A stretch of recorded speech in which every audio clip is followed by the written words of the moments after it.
Hello and welcome into Overtime, presented by McDonald's. Along with John Bruce, I'm Dewey Dailey. As we bring you into today's episode, another fun week of fall sports is behind us, and we are here to talk about it and even preview a little bit of what this upcoming week has to offer. And we have to wrap this up before you take off for 1 week or 2 weeks. 2 weeks I'm flying down to Houston.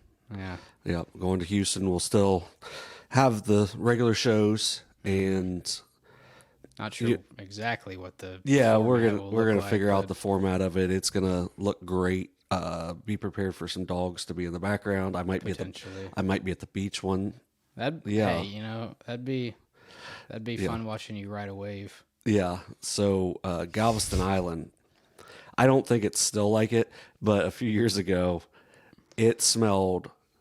it was the worst smelling beach of all time because it would get all kinds of seaweed on it and it would just pile up. And I wouldn't even like to go to the beach, but my brothers live down there. Shout out Bishop Leger class of 80, 81, and 83. I think a couple of years ago. Yeah, just a couple, even before I was born. So they were all good. They all moved before I was even here, but gonna go down and see them and babysit some dogs and go to NASA. I don't even know if NASA's still down there, but I'm going to go to NASA. I would say I would think they would have something. Yeah. So one thing that's exciting is we got a couple of things from McDonald's here. We have the McDonald's Cup as featured in Space Jam, Fallen Angels, You Be Illin video by Run DMC, The Office, Coming to America, then some other stuff that I might talk about later. Overtime on there? Not yet. We'll get it on there. But we also, thanks to our great sponsors at McDonald's, I was able to stop on the way down to, we're calling it Studio 33 or McGillicuddy Studio 33. Yeah. And I got us a little gift. And it is a shake that we will be having front and center. Or we can put it by Muhammad Ali. Let's put it by Muhammad Ali. And we'll have Muhammad, next to the shake, John Wynn, Sister Jean. Behind this, we do have Missile Crisis Prospect League championship ring. From this, it was 2019, I believe. Yeah. Or no, that was last year's race. Yeah. That was last year. We got a Wheaties box. You mentioned the Cuban Missile. Sister Jean, who just turned 104, proving she's better than Bob Barker. Oh, man. R.I.P. Bob. I was listening to a podcast on our way down. Prices right, Bob will up here. I'd be okay with or it. something. We got Joe Boo back there. Joe Boo, Gus Macker, Brutus, all kinds of stuff. Got a JV basketball league trophy. I don't know what the district medal's from, but it's from probably basketball, I'm guessing. Basketball. It doesn't have a year on it. Yeah, but I think that was from the Heartbreak your senior year against the DeSales year. Yeah, the DeSales Ryan game. Day's kid actually goes to DeSales, I believe. Mm-hmm. So yeah, and so we got a lot of stuff back here. But once again, if you want to contribute, we have some room on the table. We can. We've got some room back here on the mantle that we could put some extra stuff on. Or hang stuff on, even flip out a football helmet or two. I mean... Yeah, if you want to contribute to SOSA Overtime in that way. If you're just getting tired of looking at the Unioto helmet. Yes. We're always open to other options for future episodes. We are kind of handcuffed in a way of what helmets we can get as... that's where you played, and I played soccer. Right. So speaking of soccer, one of the things, we're going to get into it later in the episode, but one of the things it would really help is if coaches and even fans can somehow put some score, who scored what. At least box scores. Yeah, because it had been on the OSSCA website for a long time, and now a lot of schools aren't even putting their stats up there. Hardly anyone uses Max Preps like they were told to use. Max Preps is a ghost town. Yeah, unless you're an advertiser. Right. Because it'll pop up 50 advertisements at once. So we want to get as much information out on these athletes as possible. And you'll see when we do our volleyball rundown, we can talk about all these players because even if we're not at these contests or we don't have a writer there, it's all on one place for stats. And, we want to give these kids the publicity that they deserve. We're going to talk about one here in just a minute on just an outstanding volleyball player. But just overall, it'd be great if people could send in stuff to our SOSA X account, Twitter account, whatever it is. Either that or the overtime account. One of the two. The overtime account would love to put out some more stuff besides our faces. Right. Yeah. So, we got another live stream coming up this week. We'll talk about later. Another volleyball live stream. So, and then as per usual, our football live stream also. So, be a good week. Derek is going to be out covering some games, and I'll be flying away, so I won't be out covering games this week. But should be a good week. Another good week. Week 3 of the high school sports season. Week 4, if you count that little week before, is like kind of a half week ish. But if we want to jump right into things, how about Christian Thompson and the Fairfield Union Falcons? She committed to OU. It was like right around the time we were doing the preview episode, so we couldn't quite get to it. We mentioned Sayre from Portsmouth West last week, but Thompson, a commit to OU, only a junior. Yes.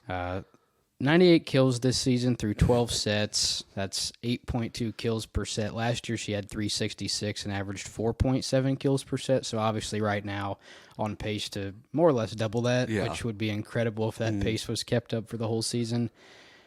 Has broken the school record in kills in a match twice in, I think, 2 games or 3 games. I can't remember if there was a game in between the two. Well, either way, she's obviously, if you're going to go to OU, I don't know if Ohio's still as good as they were a few years back. As we were talking before we got on here about a few years ago, to me right now ends up being a lot more. But they've been an outstanding volleyball program. So if she's committing by the time she's a junior, you need to get out and watch her play, because she is just dynamite at the net. And, what was the first record she broke? So, because it's the second one's even funnier. So in I think it was their 3rd match of the year. So she's broken the school record twice already this season, and they've played, I think, 4 games. The first time she had 31 kills in a match. It was a 3-0 win against Whitehall. And then most recently had a 36-kill game against Circleville, which obviously broke the school record again. So has broken the school record twice in pretty much a matter of a week. Now, we'll get into that game a little bit later, but let's just say points were flying in that game against Circleville. But, it's not too often you're a 2-time record holder in a week. In 1 week. Yeah, because like on the original notes that we shared with each other, it just said, she had broken this record against Whitehall. And then right before we get started, Dewey's like, yeah, she broke the record again. Well, I was looking, and it's not even close. No. Yeah. It's not like she broke it by 1, like she broke it by 5. Yeah. So that Fairfield Union team is really fun to watch, and she's outstanding, obviously, as you're going to talk about that game here a little bit later. But there's some, just really dynamite teams in this area. We got to see a couple on Saturday, which I'll also talk about later. But it's just, get out and watch some good volleyball in this area. It's really good from Division II down to Division IV. So our first match review from last week, we're going to have South Webster twice on this list. So I think it would actually end up being our first review and then our last review. Yes. But for the first one, Wheelersburg at South Webster. Last year they split the season series. First game here, South Webster takes it 3-1. They win the first set 25-12, drop the second one to Wheelersburg 25-22, and then they win the last 2 sets 25-16 and 27-25. So Wheelersburg kind of comes out slow in the first set, come back, win the second set, then kind of step back again in the third, and then the fourth set's really tight, goes into overtime, I guess. Yeah, I'm not extra sets. Yeah, I don't know what the official term. Tiebreaker, because that's what they call it in tennis. Oh, tiebreaker. Okay, yeah, well, I don't know. They go past the score limit. Yeah. 27-25, the final in the fourth set. For Wheelersburg, Gracie Perkins, kind of the person that at least I predicted, and it's only 1 game, but the player I've sort of predicted to lead them in kills did just that, had 11 kills in the match, 3 blocks as well. Grace Woodward, the other returner for Wheelersburg that had a lot of playing time a season ago. 10 kills, 20 digs, and then you graduate McKenna Walker, who was the setter for the Pirates. Right now, it seems like Ella Chamberlain, a sophomore, is going to step into that role in the match. Had 31 assists and 15 digs. Now on to the Jeeps. For Michaela Raynard, she leads. She was tied for first in the game for the Jeeps in kills, had 10 kills. Mia Crum had 9 kills and 3 blocks. And then Bella Claxon, 23 assists, led the team. Tied for first in kills with 10 and also had 4 aces. It's a tough matchup when you have to go against that. Yeah. So. It's going to get crazier in this next one, too, that we talk about with her.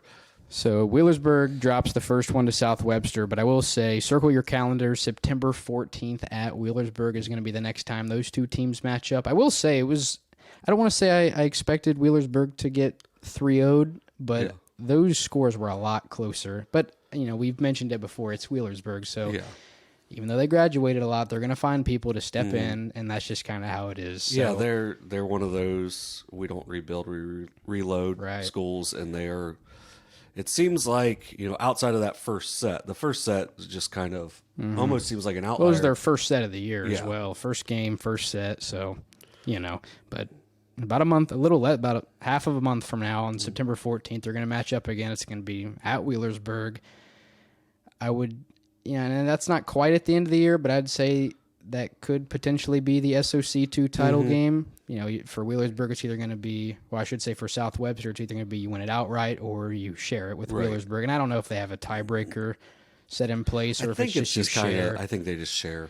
But definitely going to be a very important matchup on September 14th in Wheelersburg.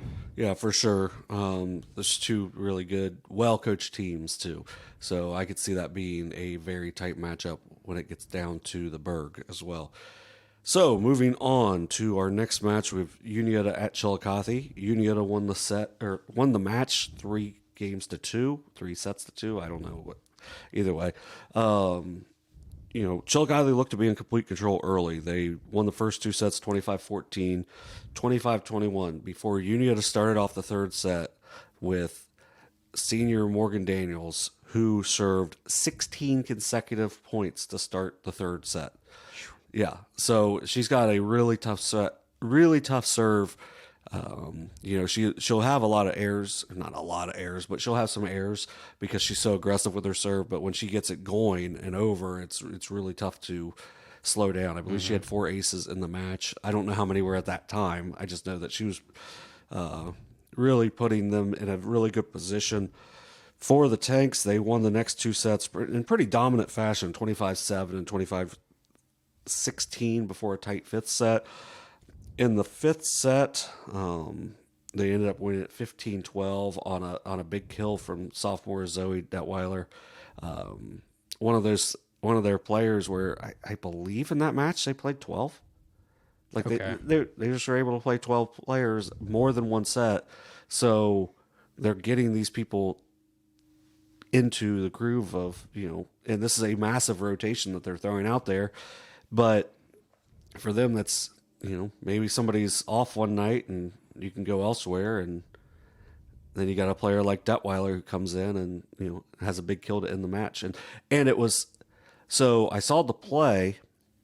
They set it to her once and it got blocked. And then when they built back up, they set it right back to her again. So it was something they saw with her. So I could see her being kind of the next big player for them, because if you're up 14-12, that's a pretty big point in the match. And, she did a big time job for them to put that kill down to win the match.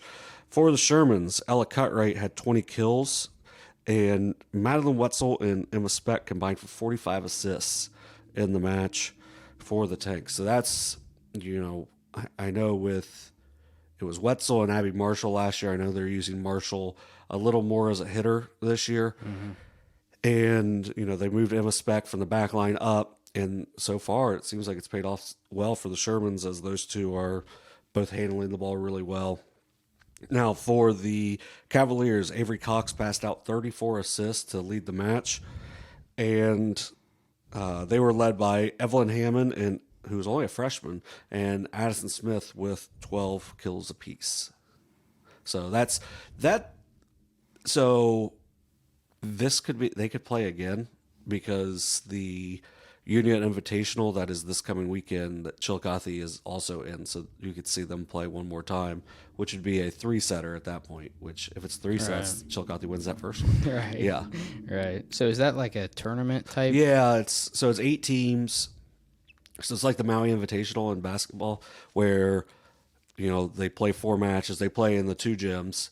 Okay. Yeah, so the winners will move on to one side and the losers will go into the other side. So then they'll end up, the third match of the day for everybody will be for 7th place, 5th place, 3rd place, 1st place. So it's usually there's some pretty good teams in it. I think it's a lot of, it covers a lot of the different leagues in our area because, it's, I don't think they want SVC teams in it because, you're going to see SVC teams. But I think the only 2 from the FAC are Chillicothe and Miami Trace. I think they're always in, they could only play in one of those last matches just because they're going to already play twice. Right. So another matchup from last week, a pretty important MSL matchup. It was Fairfield Union at Circleville. The Tigers took that one 3-2. Fairfield Union took the first set 25-20. The Tigers came back in the second set, won 25-23. Now this is where we had the massive past 25 set. Circleville takes the set 34-32. And then Fairfield Union storms back 25-21 in the fourth set before the Tigers take the final set 15-11. So tight sets throughout all 5 of them. For Fairfield, this was the game where Christian Thompson had 36 kills to go along with 39 digs. The kills, as previously mentioned, was a school record. Kara Miller also set a school record for digs in a game for the Falcons. So 2 school records in one match that they actually lost. Yeah. And then Elisa Tipton had 35 assists as well. For the Tigers, Gabby McConnell, 14 kills, 15 assists, 24 digs. Allie Thornsley, 10 kills, 27 assists, and 22 digs. And then Addison Edgington had 17 kills and 5 blocks. So definitely a big-time matchup early in the season in the MSL. I didn't write the date down, but definitely a match that will most likely preview the next time they play each other. And depending on how Bloom Carroll does, and even Logan Elm, who we'll talk about a little bit later on, things could start heating up in the MSL. And some of these games that, happen in the first round, very important the first time, but could be even more important the second time once it starts getting a little bit tight down the stretch in terms of how teams will finish in the rankings. So, I'll take a look at it after the game or after the show to see the date on it, and that'll definitely be a game that we'll probably preview, and that one will be at Fairfield Union. So, we'll see if that changes anything for the matchup. But really tight the first time around. I'm excited to see how it goes the second time as well. So, okay, I'm trying to think of how. Because it wouldn't be extra innings because that's the end of the game. I think it would just, what's the stress level on that? Especially the third set of a 1-1 match. You would think the stress level of every one of those passes and, the ball handling plays is just out of this world because, anything can swing the momentum of the match. I feel like overtime would be acceptable. But, you could even, in baseball, if you go past the ninth, you could say overtime, but it's not. Yeah. There's probably a term for it, and people probably know it and are just yelling at us right now. You could probably just say past 25, too. It's just kind of... Well, I just mean the pressure of it. Oh, right. Yeah, because, anything can kind of make or break the match. Now I guess it's different than if it was 2-2 or if the fifth set or had 2-0. Yeah, if it wasn't a match. There's no match point in it. Right. Yeah. So it sounded like a epic match there at Circleville, which by the way, I love their gym floor. I love the parquet, the old school kind of Boston Garden type. I think TD Garden probably has it still in Boston, but I think so. I don't watch the NBA. I try. I just don't. So, moving on to another 5-set matchup was South Webster at Adena on Saturday. I actually produced this game. There we go. Yeah, for our SOSA live stream because the old Dewdog, our normal producer and everything, Mr. Everything here for SOSA, had to attend a second job. But I was there with Mike Shane. Smith and Shane Combs, who did an outstanding job on the call. And, it was two really good teams. You can kind of see, like, for me, the team who had played before, I would have thought would have been the one that went up 2-0. Where South Webster, it was their third match, but it was Adena's first. But Adena went out to a 2-0 lead, using their height and length of the net. It was 25-19, 25-23. So the second set was really tight. First set was very competitive as well. The Warriors able to use that length with Brinley Preston, Katie Burns, Corinne Day, and Eva Kruger to hamper the attack of the Jeeps. They were using their trademark defense where if you go to a match with Adena when they're really good, it feels like they have like 8 or 9 players on the court at all times because they just cover so much ground. They're so well coached, and like their scouting is so good that they know where people are going to hit. So for them, they were able to keep it to where they were able to calm down Bella Claxton a little bit in the first 2 sets, but something during the third, about halfway through, just completely like flipped a switch for the Jeeps. Claxton went from being very good to being, I guess, an outer worldly version of herself. A district player of the year type. And then they started setting up Mia Crum. The lefty just came through in like, she's not very tall. Like Adena had a huge height advantage, like the difference, but she was able to find holes the entire match. She was really, really good in this match for them. They end up winning the next 2 sets, 25-22, which was tight, 25-17 in the fourth, which they were actually down 13-11 in that. And then the next thing you know, it's 19-14. And it didn't matter what Adena did because they were going to make a run there. In the fifth, it was all Jeeps as they won at 15-8 to win the match, 3-2. Addie Claxton was awesome. Like she had over 40 digs for them, had a couple aces, was just very aggressive on the serve. Mia Crum, 16 kills. She was just able to find holes all over. Then, Michaela Raynard had, originally it was posted as 10 kills, but ended up being 9, but she also had over 10 digs. She was kind of all over the place for them defensively. The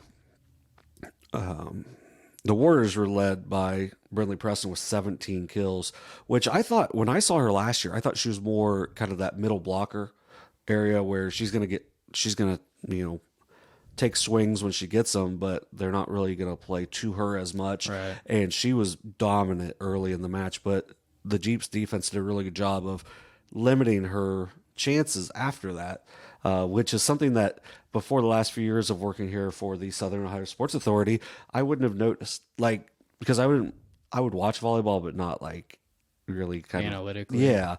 But now I see it like, man, they actually can do stuff to take away.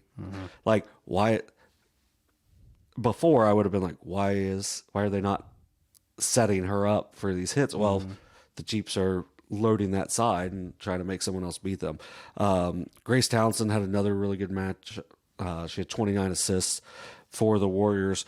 But now probably the top 2 players in the game were both South Webster Jeeps. First was Skylar Zimmerman, senior. She kind of got off to a slow start early, but she really came on late. She had 13 kills, 20 digs, 7 assists in the match, and it just felt like she was all over the place, showing that experience that she had from a couple years ago.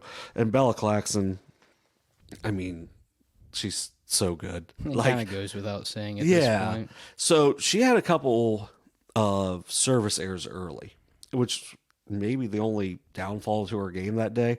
But her serve is so aggressive that anytime she's back there, South Webster's got a really good chance to get on a run. And because it just puts the other team like out of their normal not rotation, but out of their system with her service, because the service seems so hard to come back with. On the night on the afternoon, she had 17 kills, 28 digs, she had 2 aces, and she had 43 assists. And like, you could just see her face throughout it when they were behind, her face was a little more stern, but she's like, everyone's just looking towards her because, you know, she's their leader. But then once they started getting on a roll, it was a big smile. It was positive, you know, super positive towards everybody. It was just like, all right, I could play with it. I like just watching. I'm like, I'd like playing with this kid. Right. I mean, because we see all kinds of different leadership styles, and there's some bad ones. And she did not have either. She did not have a bad anything leadership in that match. You can tell it's a coach's kid, and you know, it was just an outstanding match. I could see this being a matchup that'll be played at Logan for the regionals because Adena's just going to keep getting better. That was their first match. They're so well coached, and they were a little better earlier on than I expected. And they've got Grace Townsend, who's one of the better all around players as well. And you know, the Bosserts were all over the place. So those two teams are going to be ones that we're going to be talking about all season just because of how talented they really are. Going back to Crum for a second, I had heard, because I watched a little bit of the stream, and I kind of heard Mike and Shane talking about it a little bit and how just being left-handed kind of, whether or not it comes off the hand a little differently, it's just a different look. Yeah. And it's kind of like that across all sports. Yes. I mean, not as much in football, but like basketball, lefty shooting, or, you know, baseball or softball, lefty pitcher. It just kind of, it's a different look. Yeah. And some people, you know, if you don't see it as frequently, it's a little more detrimental to when you actually do see it. Yeah, so Corey White, which is Mike White, the Unioto athletic director that retired a couple years ago, his son, he dominated people in basketball because he was left-handed and he played in the post. Like, it would take people a half to figure out, like, oh, his post moves aren't going that way, they're going this way. And I think it was his second SVC game. When he was a sophomore, he had like 28 points. And it was just like, it was against a good team. It was just dominating because of the left-handedness of him. And like you said, it goes across all sports where, you know, lefties, no offense, are a little weird, you know, a little different. You know, shout out KB Perkins. You know, we'll talk about a little bit, you know, in football coming up. But like, whenever I've talked to him, I'm like, he's a left-handed pitcher. Like, it's just, you know, it's just a little different. It's like a personality. Yeah, it's like a personality thing. And I mean, I guess if you have to write and you're writing across the paper all the time, you're just going to constantly get like. That's kind of one of the downfalls. Yeah. Like, you're going to be a little different, but in a good way. I like lefties. Some lead poisoning on the wrists. Yes. So some match previews for the upcoming week. John, would you like me to start with the previews? Yeah, go ahead. All right, so the first one, a big-time FAC matchup. This is on Tuesday. Miami Trace is going to take a trip to Chillicothe. Their first matchup of the season will be the first FAC league match for both teams. Miami Trace will come in at 3-0. Chillicothe will come in at 1-3 overall. They face some tough teams. They've had losses to Unioto, Johnstown, Monroe, Buckeye Valley, but they're on a one-game winning streak. Yeah, well, I guess you have to win 2 for it to be a streak, but they've won their previous matchup. They took down Groveport Madison in 2 sets. But for the Panthers, no stats for Addison Butts on Max Preps. Now, I'm not local to Washington Courthouse, so I don't know what's going on there. Maybe her stats just haven't been uploaded, which would be a little odd. But when you look at the stats for Miami Trace, you know, nothing for her on there. Former FAC Player of the Year a season ago, so it's a little questionable. They are 3-0, so if they are without her, they've done okay so far, but they are getting into league play. So whether that's an injury or what they or if it's nothing and the stats just haven't been uploaded, that'll be, and our Derek Webb will be at that game, so hopefully he'll be able to fill us in on what exactly the developing potential story is there. His Twitter account or X account. I don't like. Why is it X? I don't know. I'd just say Twitter. Yeah, it's still Twitter. But nonetheless, what is currently on the stat sheet for Miami Trace, Lauren Farrens, a sophomore, leads the team with 4 kills per set so far.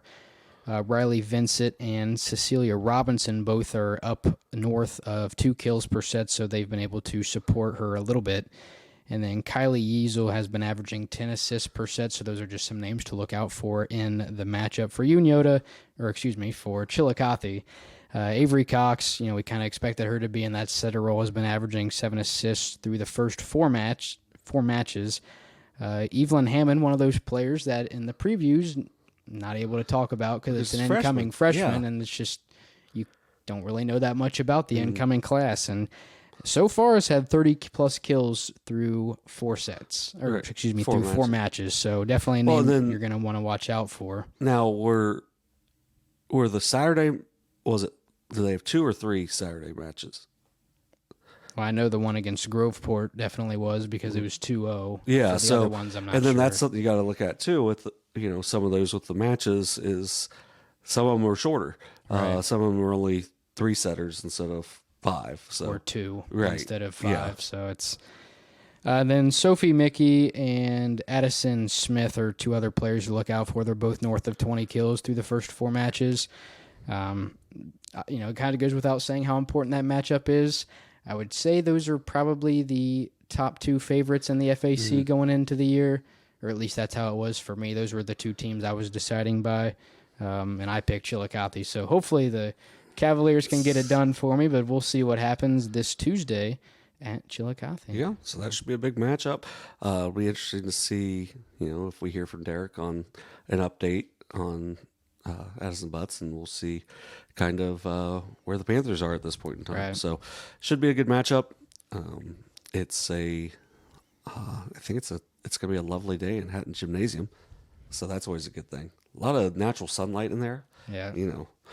I like that. So moving on to Wednesday, we've got Fayetteville at Fairfield in a big shaction.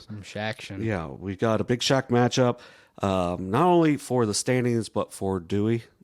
Big matchup there with the Rockets. Off to a 2-4 start, so not great. And also, shout out Fayetteville for being the only school that I can find that has not put their stats up on Max Preps.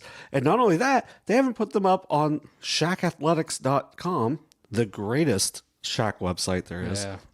Like they're the only, I'm looking through to kind of preview this, and I see a bunch of Fairfield players. I'm like, oh, maybe this is split by which side of the conference is. Nope. Fayetteville just hasn't turned any stats in. So they're going to need returning players like Victoria Thompson and Callie Wolford to really step up for them to get things right. They're 0-1 in league play. They want to get to 1-1 to make Dewey look good, and obviously to right the rocket ship. Now for Fairfield, 1-0 start in the league, 1-2 overall. They're led by Joby Hatton and Mackenzie Anderson, both juniors who are in the top 3 in the shack in kills. Hatton actually leads, and I believe she also leads in digs as well. Yeah, Fairfield really wasn't one of the teams we talked about a whole lot in the previews because it was kind of just like who we thought was going to win the league. But I did make mention that Joby Hatton was potentially a Player of the Year candidate. There you go. And, you're kind of seeing why throughout the first, 4 or 5 matches they've had this year. So yeah, she's done a really good job so far. And, they also had to replace a lot of players. So I think that was part of the reason why we didn't talk about them as much. But junior Kelsey Clark's really done a good job stepping into the setter role. She has 86 assists through their first 3 matches. So, that's going to be a matchup to watch between the Rockets and Lions on Wednesday night. So it should be a good game. We'll be following that to see how close Dewey is on that pick. Right. And the final game to preview. We got 2. Oh, you got one more after me? Okay. Okay. So my last game to look forward to this upcoming week. Another MSL battle. It is Fairfield Union at Logan Elm. We've talked about Fairfield Union a little bit already. Dropped their first league matchup to Circleville. Now just a little short drive over to Logan Elm for their second. We kind of already know who to look for. Lisa Tipton has 101 assists through 11 sets this year. Christian Thompson, it kind of goes without saying, 98 kills so far on the season, averaging over 8%. And then Adeline Wolf, 14 blocks through 12 sets. So a pretty important part of the Falcons defense on the hardwood. And then for Logan Elm, we got to see them last year on live stream. Haven't had a chance to see them this year. But, look for Claire King, has 59 kills and 8 blocks so far on the season. Hannah Rhodes, a junior, 92 assists. And then Adeline Smith and Kennedy Groff are both close to 20 kills on the season as well. So look for them to kind of be in the mix alongside King. And then Lindsey Van Hoos has 66 digs. That leads the Braves so far this year. So, look for her on, defense as well for the Braves. So hopefully that match lives up to the hype that the Circleville and Fairfield Union match produced. Unioto, or Logan Elm played Unioto pretty close. 4 sets. Yeah. So I would expect this matchup to be pretty competitive as well. So yeah, it's just how they do defensively on Thompson. And then Claire King, how the Falcons stop her. Right, and only a sophomore for King as well, so did all the things she did last year as a freshman. So that'll be definitely an interesting matchup to watch this week. And for our last matchup of the week that we're going to preview is a huge SVC matchup, Unioto Adena. Warriors. Let's search here. Yeah. So we're going to have it live on the SOSA not Facebook. Well, that's what we used to do. But right. Yeah, the SOSA YouTube account will be, Dewey and Shane Combs of SVC Sports Zone fame. It was a website I kind of took over turned into SVC Sports Talk, and now it's svcsportstalk.weebly.com until we figure out our next step with that. But, it's going to be a big matchup. I picked Unioto to win the SVC, but Adena has had a stranglehold on it for, not every year since 1990, but a majority of the years since 1990. I want to say it's like 24 the last 33 years or something along those lines on how many times they've won the SVC in volleyball under Coach Smith. It's a very, very, very, very good program. And you kind of saw it on Saturday when they were playing South Webster. It was kind of like they didn't really miss a beat. So for them, it's going to be, they're long at the net. They're still young, but Grace Townsend's very, very good, especially at finding hitters. With the Bossert twins flying all around, they really do a good job defensively defending hitters.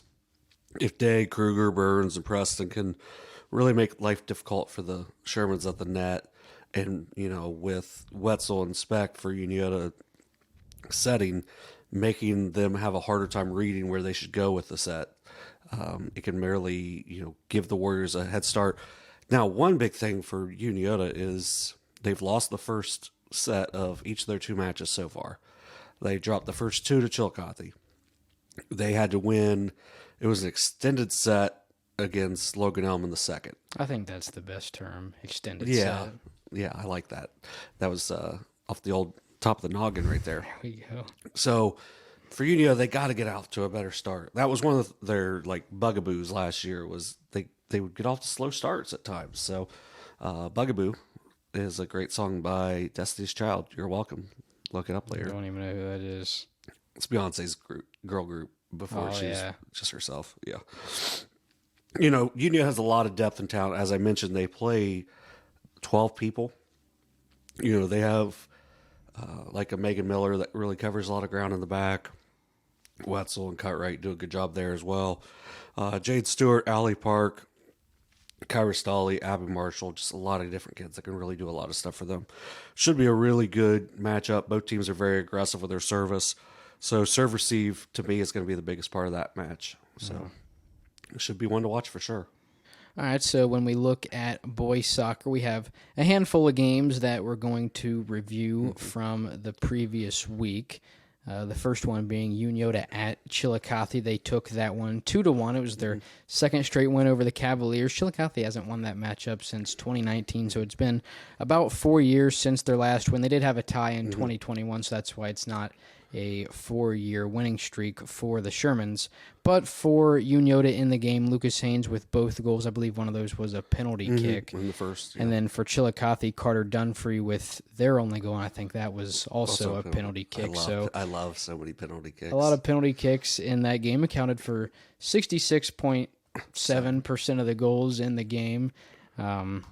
It's always a good matchup. It's really 2 league favorites in that game. Obviously, Chillicothe in the FAC, Unioto in the SVC. So a good matchup if you had the chance to get out there and watch it. It was hot. It was hot? Yeah. Which day of the week was that on? I don't know. They were all hot last week. Right. Yeah. There weren't very many cool. Even Thursday.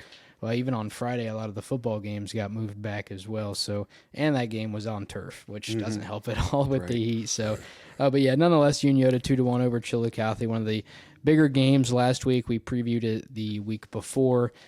So, yeah, big game in Ross County there with those two teams. Yeah, Cameron Thompson, the Unioto defense, did a really good job as always. And, the schools being only a couple miles apart, they really know each other well. They've grown up playing together, so it's a big rivalry game, but it's kind of friendly. Yeah. To an extent. It hasn't always been, as I was talking about before we got on here. And moving on to our next contest, it's Tuesday last week, Valley at Northwest. These two teams were, they're not very far apart. All right.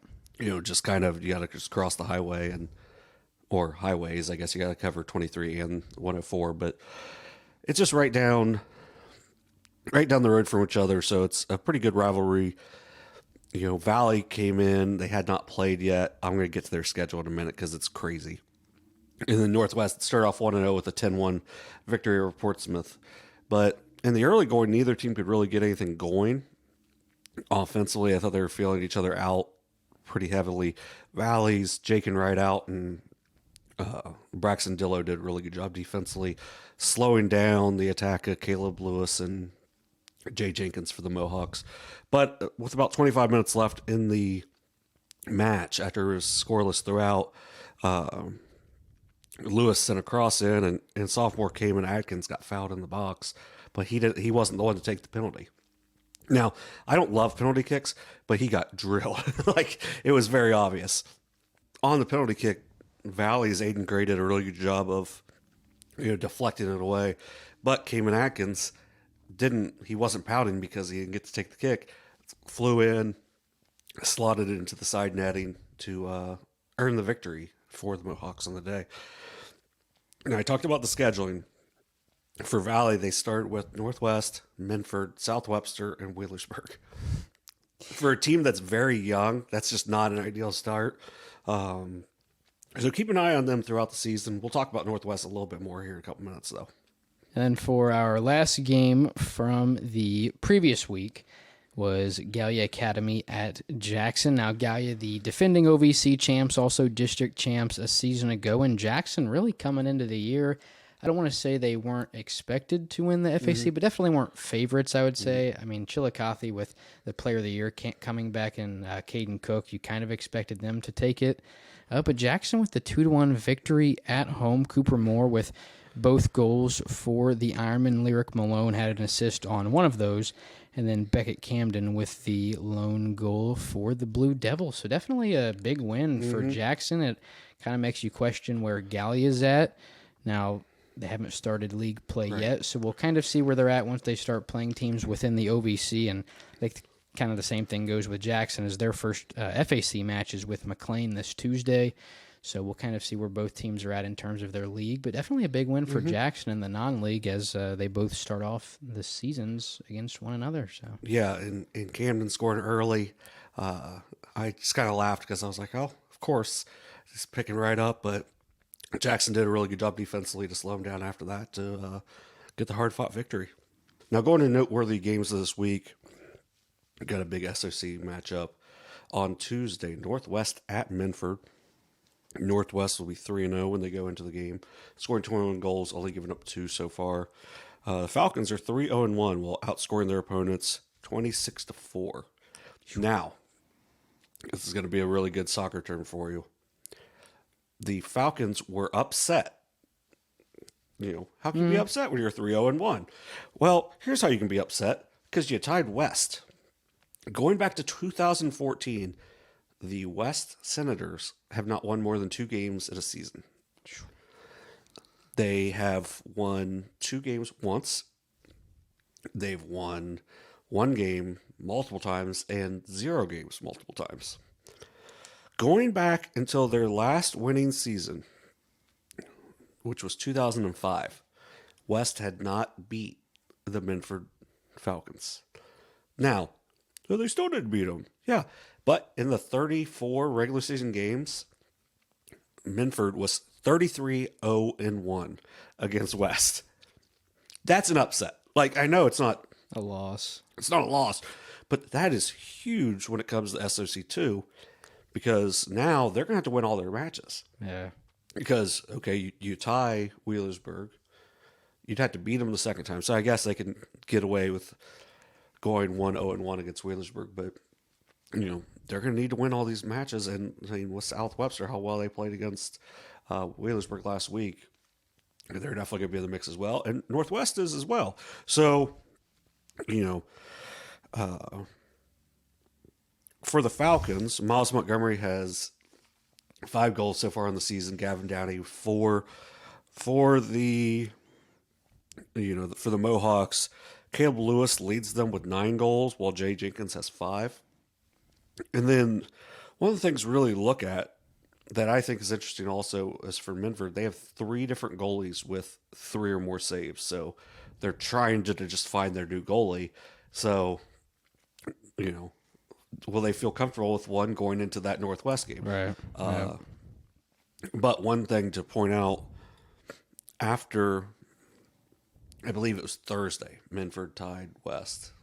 On Saturday, they beat Valley 6-0. So I think they might have woke up, but I guess we'll see on Tuesday. That should be a really big matchup.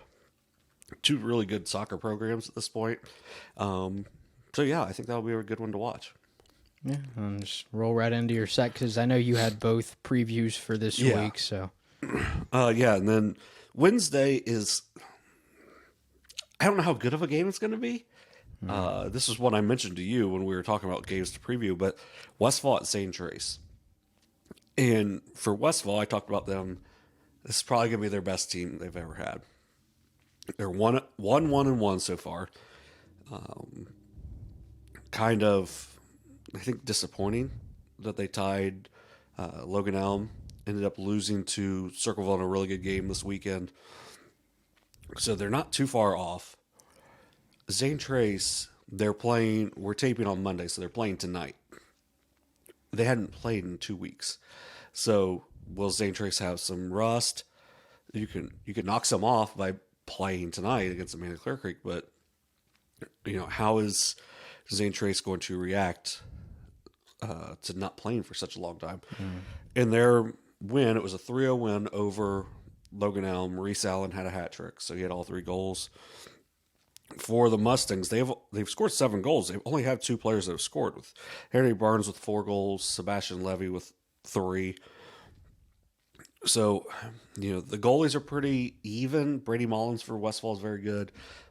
Judah Hanks for St. Trace is extremely good. I think the difference is going to be Ivan and Marco Chavez for St. Trace. They each had an assist in the opener, but man, if those 2 plus Reese Allen can get going offensively, they're going to be really tough to stop. So it's going to be a big time test for the Mustang defense in that matchup. All right, and then going into our last segment of this week's episode, we'll look at girls soccer. So we'll review 1 match each, and then we'll also preview 1 match each as well. So would you like to start with the previews, or would you like... I'll go with the review of... we got... the reviews. Yes, so we had Logan Elm against Jackson.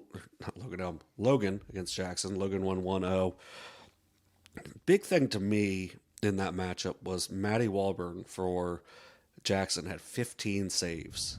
And they weren't really cheapies. They weren't like, the ball rolled in the box and she picked it up, like some people count as saves, which is, when you look at the OHSA record book, there's some crazy save amounts. And I'm like, how bad's that defense? Right. But, yeah, so she had, really, really worked hard that night. Logan's got off to a 4-1 start. They beat Chillicothe 4-0. So I think that's something to really look at when it comes to Jackson and Chillicothe, because I think those are the top 2 teams in the FAC. How will Chillicothe and Jackson match up this year? Because this is the worst start Chillicothe's had in quite some time, as they've lost all 3 of their matchups, and none of them have been close. And I would still think Chillicothe is still probably the heavy favorite in the FAC because they've really gone out and challenged themselves. Oh, and you bring back Kiera Archer and Player of the Year and Allie Mathis as well. So anytime you bring back two players like that, it's like probably going to be the favorite heading into the next year as well. So yeah, I think with the Carpenters, I think that Jackson. I'll talk about them a little bit more here in a couple minutes too. But through 2 matches, Jackson hasn't scored a goal yet, but they've done a really good job defensively, and they have.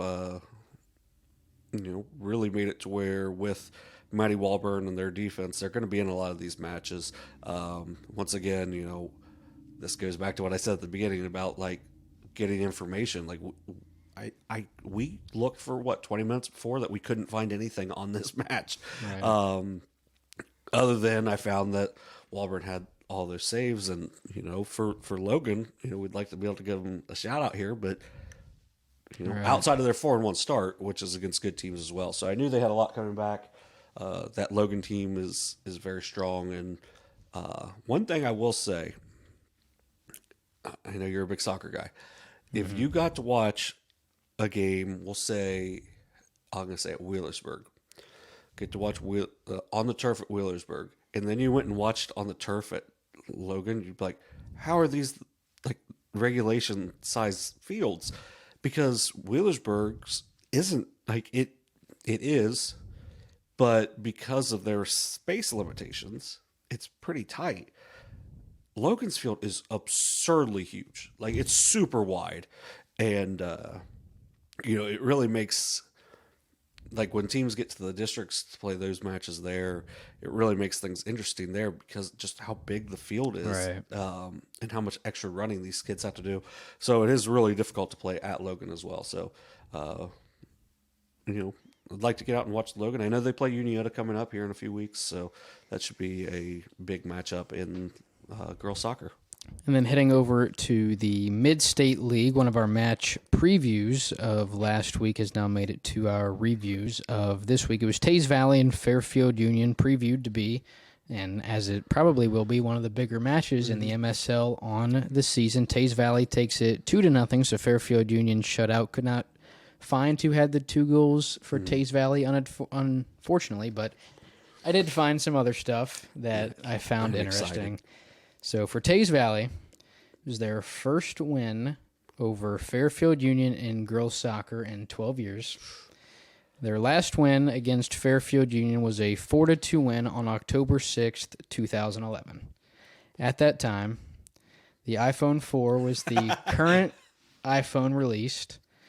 Adele's Rolling in the Deep was the #1 song on Billboard's Top 100. The Green Bay Packers were the defending Super Bowl champs. Cars 2 had just come out that summer, and Season 2 of The Walking Dead had not come out yet. And now they're on Season 74. Right. Yeah. So a lot of things have changed since the last time the Vikings took a win in girls soccer over the Falcons. What was the date again? October 6th. I was living in Murfreesboro, Tennessee. There we go. I was watching. I remember watching the greatest night of Major League Baseball regular season history, which was when the Orioles had the huge comeback on the Red Sox. The Rays were down 7 or 8-0 on the Yankees, came back and beat them in extras to knock the Red Sox out of the playoffs. So it felt like the Red Sox were in, the Rays were out. Evan Longoria hits a home run over the fence that is about this tall in left field. Good times.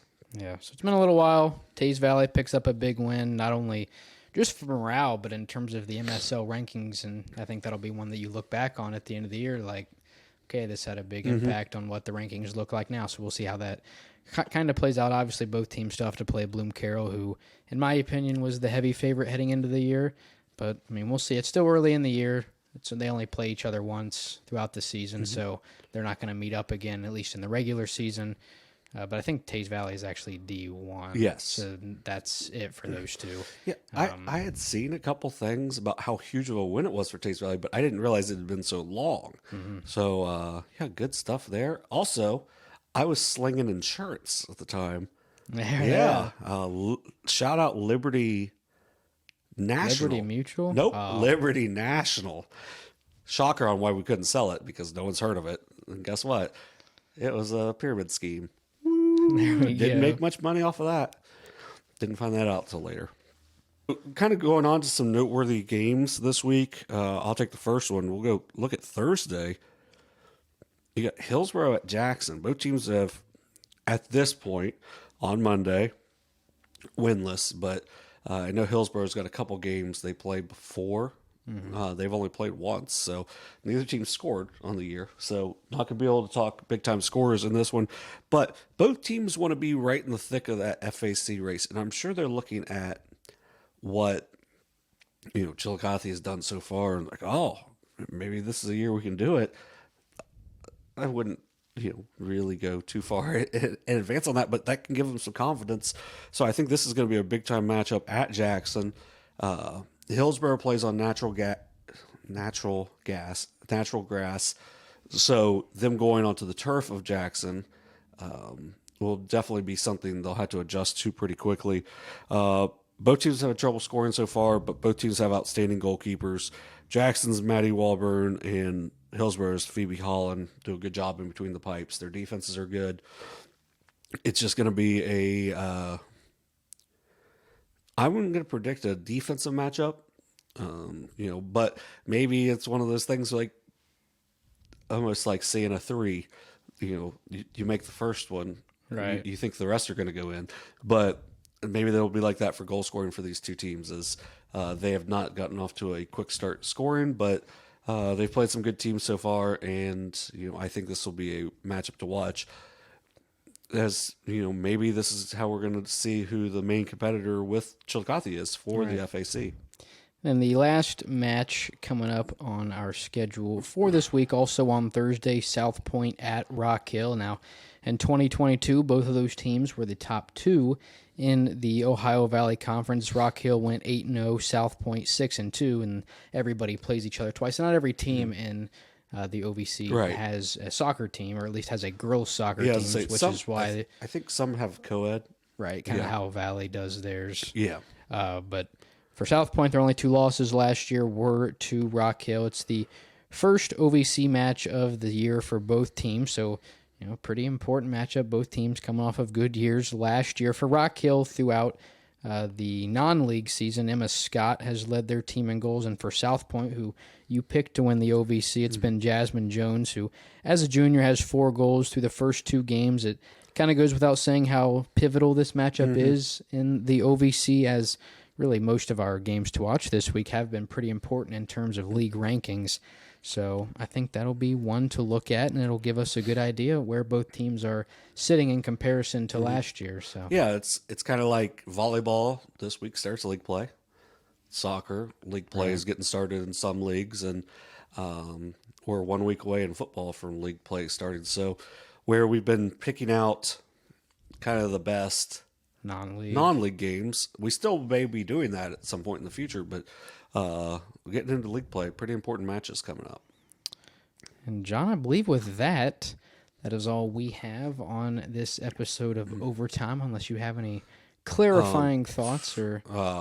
Thank you for putting up with how I'm doing today. Man, you guys don't even know how long this one took to film. Yeah, I've had a little tickle in my throat, and we've had to cut at least 20 minutes out of it, I would say. Yeah, I'll take a look. I'd say it's been over 2 hours. But. Yeah, it's not been fun, but it's always fun to talk about these teams and everything. So that part's been fun. But man, I haven't enjoyed how much I've been coughing, and I know you haven't. So shout out to Dewey for what I'm gonna have to do tonight. Yes. So like I said, shout out in advance. And one matchup we didn't really talk about, but Unioto boys take on Grandview Heights on Saturday.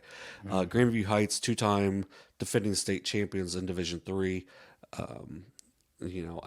At the very least, it's going to get some good film for Wheelersburg or Minford to get later in the season. But do they play? Both of those play Grandview. They'll have a chance too in the regionals. So, that's a big time non-league matchup. We've talked about Unioto a lot in the last couple weeks. So, but that's if you have a chance, if you're up to Columbus, head over to Grandview Heights within the city limits of Columbus. One of 2 places that I can think of in the state that are within. It's a city within a city. Right. New Boston's the other one within Portsmouth. So, that's. I'm excited next week. I think next week we're going to try to kind of talk about some of the other sports as well. Mm-hmm. So like golf, cross country, maybe some tennis in there. We'll see what we can gather up. And, we want to get information out on the sports that maybe we don't cover as much with SOSA, but, we're trying to cover. This is overtime. Right. So we're going to do some extra coverage for these things. So I'm going to talk a lot of soccer next week. I know Dewey's going to talk about a little bit on a couple different things. But once again, as always, if there's any information we're missing or any information that, people think is important that we should discuss or at least look at, we're open and willing to hear and, or at least give us a thumbs up. And, like and subscribe the videos. It's just, do whatever. So we appreciate anybody watching. Yep, and with that, thank you to McDonald's for sponsoring Overtime and making all of these episodes possible. But with that, alongside John Bruce, I'm Dewey Dailey signing off on this episode of SOSA Overtime, presented by McDonald's. Run.